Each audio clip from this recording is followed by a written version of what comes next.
مجھ پہ بھی چشم کرم اے میرے آقا کرنا۔ اے نبی، تم سے پوچھتے ہیں کہ کون کون سی چیزیں ان کے لیے حلال ہیں۔ ان سے کہہ دو کہ سب پاکیزہ چیزیں تم کو حلال ہیں،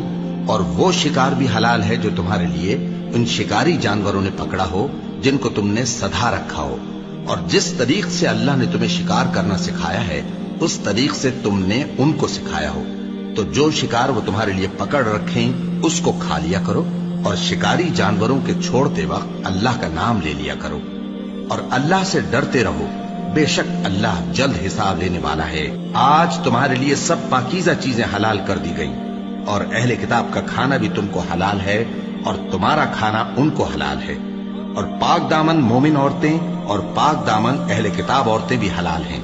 جبکہ ان کا مہر انہیں دے دو،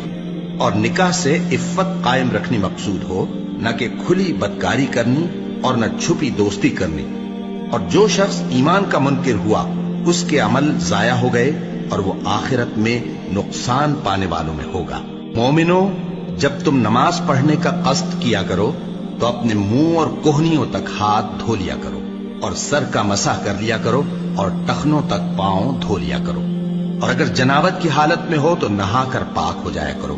اور اگر بیمار ہو یا سفر میں ہو یا کوئی تم میں سے بیت الخلا سے ہو کر آیا ہو یا تم نے عورتوں سے مقاربت کی ہو، پھر تمہیں پانی نہ مل سکے تو پاک مٹی لو اور اس سے منہ اور ہاتھوں کا مسح یعنی تیمم کر لو۔ اللہ تم پر کسی طرح کی تنگی نہیں کرنا چاہتا، بلکہ یہ چاہتا ہے کہ تمہیں پاک کرے اور اپنی نعمتیں تم پر پوری کرے تاکہ تم شکر کرو۔ اور اللہ نے جو تم پر احسان کیے ہیں ان کو یاد رکھو، اور اس کے عہد کو بھی جس کا تم سے قول لیا تھا، یعنی جب تم نے کہا تھا کہ ہم نے اللہ کا حکم سن لیا اور قبول کیا۔ اور اللہ سے ڈرو، کچھ شک نہیں کہ اللہ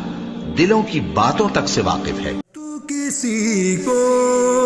بھی اٹھاتا نہیں اپنے در سے